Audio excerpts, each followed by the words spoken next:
Assalamualaikum warahmatullahi wabarakatuh. Baiklah anak-anak, jumpa lagi dengan pelajaran bahasa Indonesia kelas 8 dengan materi teks persuasi ya. Oke, langsung aja. Halaman silakan kalian buka halaman 159 ya nak ya. Kita simak bareng-bareng buku paketnya. A itu mengidentifikasi permasalahan aktual teks persuasi. Kita lihat pengertian teks persuasi ya. Jadi sebelum kalian memahami lebih dalam apa itu teks persuasi, kalian silakan baca dulu contoh di buku paket ya, teks halaman 159 yang berjudul Yuk Hilangkan Stres dengan Membaca. Nah, nanti kalau kalian sudah membaca, kalian bisa menyimpulkan sendiri apa itu teks persuasi. Ya, nak ya. Kemudian kita lihat di sini ada ciri umum teks persuasi. Oh ya, sabarna.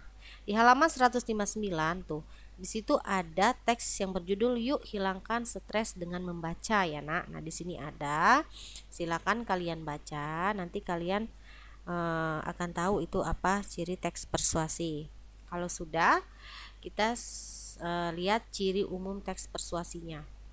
Yang pertama itu dia ciri teks umum persuasi itu ada tujuan, yang kedua ada fakta, yang ketiga ada kata ajakan.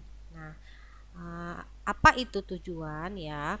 Tujuan itu artinya bertujuan mengajak orang untuk melakukan sesuatu ya, itu ciri dari teks persuasi yang pertama. Yang kedua, memiliki data berupa fakta, contoh dan bukti yang digunakan untuk memperkuat alasan yang disampaikan oleh penulis berkaitan dengan tujuannya.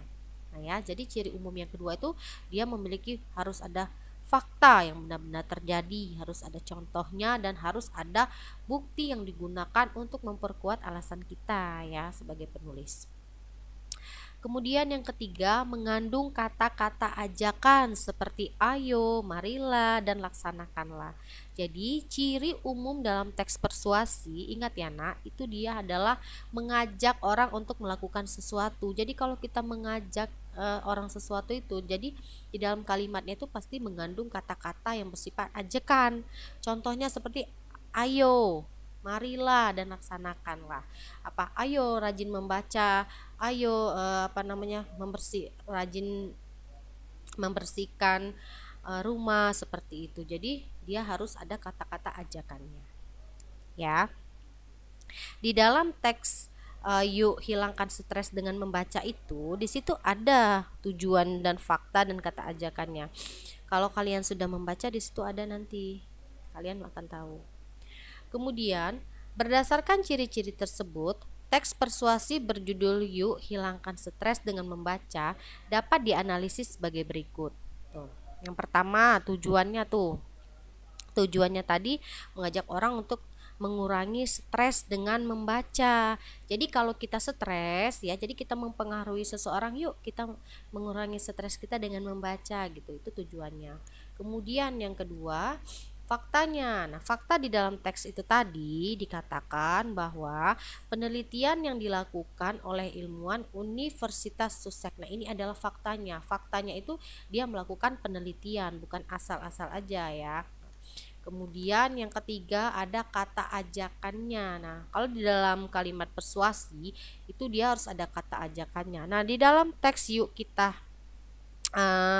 Hilangkan Stres dengan Membaca ini, kata ajakannya itu ada ya di setiap paragraf itu ada yang hilangkan, luangkanlah, dan sarankan. Itu adalah contoh dari kata ajakan. Ya nak, sudah paham? Dibaca bukunya ya biar paham.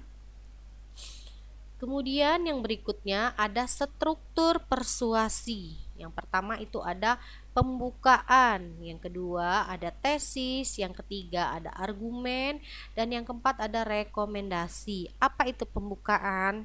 Kita lihat ya.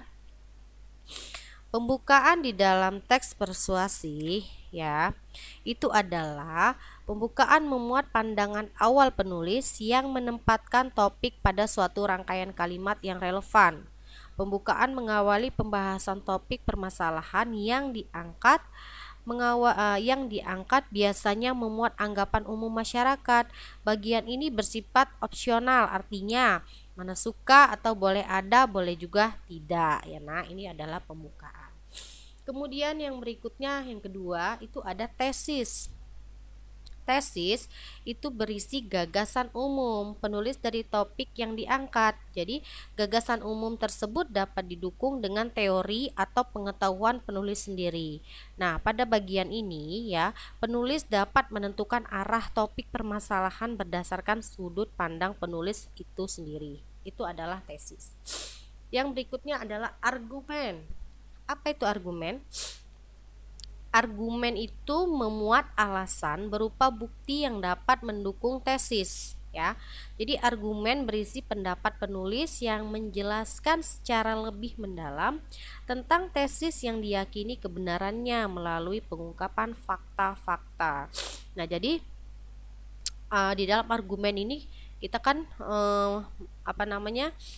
harus mengungkapkan fakta-fakta agar diyakini kebenarannya tulisan kita itu. Dan yang keempat, yang terakhir itu ada rekomendasi. Rekomendasi itu ya merupakan bagian penutup dari teks persuasi. Nah, bagian penutup ini berisi ajakan, saran atau pertimbangan positif agar pembaca mengikuti atau melakukan hal yang disampaikan pada tesis dan diperkuat dengan argumen berisi fakta-fakta oleh penulis ya. Nah, jadi di dalam rekomendasi ini kita benar-benar harus ada kata ajakannya, harus ada kata sarannya ya. Jadi agar orang yang membaca tulisan kita itu mendapatkan pertimbangan positif ya, agar dia bisa mengikuti apa yang kita sarankan di dalam rekomendasi ini ya, di dalam tulisan kita. Ya, itu adalah struktur persuasi. Nah, untuk mendapatkan pemahaman yang lebih jelas ya tentang struktur persuasi ini, kalian bisa baca di halaman 167.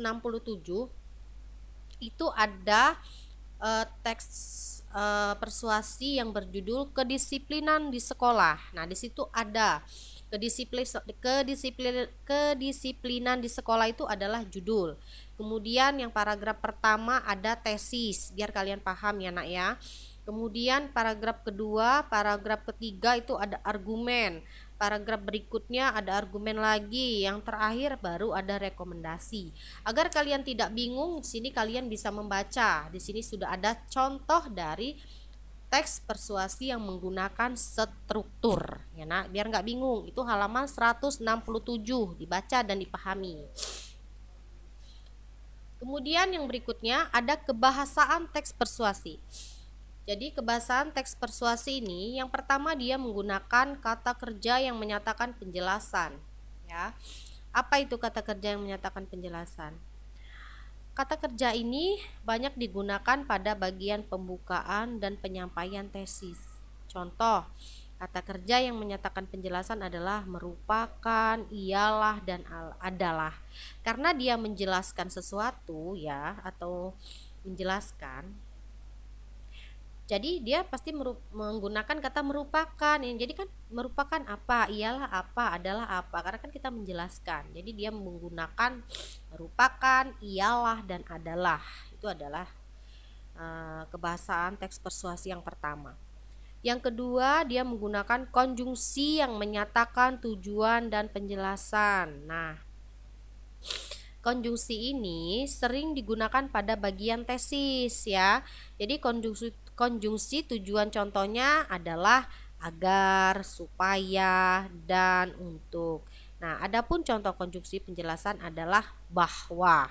Nah, di sini adalah konjungsi yang sering dipakai itu adalah agar, supaya, dan untuk. Kalau dia penjelasan adalah menggunakan bahwa ya. Kemudian yang ketiga itu adalah konjungsi sebab akibat. Nah, konjungsi ini sering digunakan pada bagian argumen ya. Contoh konjungsi sebab akibat itu adalah sebab, karena, dan oleh karena. Adapun contoh konjungsi akibat adalah hingga, maka, sehingga, sampai, dan sampai-sampai. Namanya juga sebab akibat ya. disebabkan oleh apa. Jadi kan contohnya seperti ini. Ani tidak jadi berangkat sekolah dikarenakan hujan. Jadi dia menggunakan konjungsi karena. Enak ya. Kemudian yang berikutnya itu ada yang 5 enak sebenarnya, tapi ibu lupa nulisnya.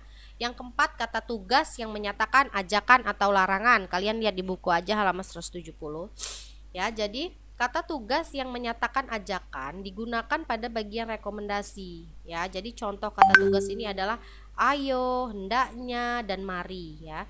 Jadi adapun contoh kata tugas yang menyatakan larangan adalah jangan, dilarang, dan hindari. Bisa lah ya nak ya, namanya kata ajakan dan larangan. Kalau ajakan itu namanya ngajak, ayo, hendaklah, mari, itu mengajak. Kalau larangan ya jangan, dilarang, dan hindari. Itu yang menyatakan ajakan atau larangan. Kemudian yang kelima, menggunakan partikel lah dan kah ya. Menggunakan partikel lah dan kah.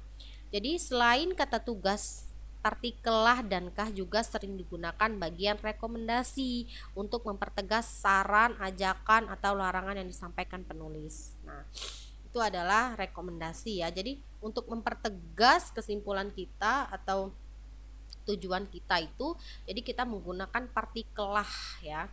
Jadi ayolah, marilah gitu kan, hindarilah, jadi kan janganlah. Jadi untuk mempertegas kata ajakan atau kata larangan yang kita gunakan itu menggunakan partikel lah dan partikel kah. Enak ya. Nah, itu ada 1 sampai 5 adalah kebahasaan teks persuasi. Nah, untuk memperjelas penerapan unsur kebahasaan teks persuasi, cermati contoh telaah unsur kebahasaan berikut. Nah, di sini ada teks ya, contoh nih. Di sini ada pendidikan merupakan salah satu hal utama yang diperlukan dalam hidup ini, baik pendidikan formal ataupun informal. Dengan pendidikan kita dapat memperoleh ilmu, pengetahuan, dan mewujudkan cita-cita. Pendidikan juga dapat mengarahkan kita ke kehidupan yang lebih baik. Pendidikan dapat kita raih dengan belajar giat di sekolah, di rumah, maupun di tempat-tempat lain. Jika kita tidak belajar dengan serius dan giat, tentunya hal yang kita lakukan hanyalah sia-sia, karena tidak ada yang bisa dicapai dengan perbuatan yang tidak sungguh-sungguh. Akibatnya, kita hanya akan menjadi beban orang lain. Oleh karena itu, marilah belajar dengan giat dan sungguh-sungguh agar kita dapat mencapai cita-cita dan menjadi bermanfaat untuk orang lain. Nah, di sini ya contohnya, kata yang bercetak tebal dalam teks tersebut merupakan unsur kebahasaan yang menandai teks persuasi. Ya, kata kerja adalah di atas menandakan penjelasan.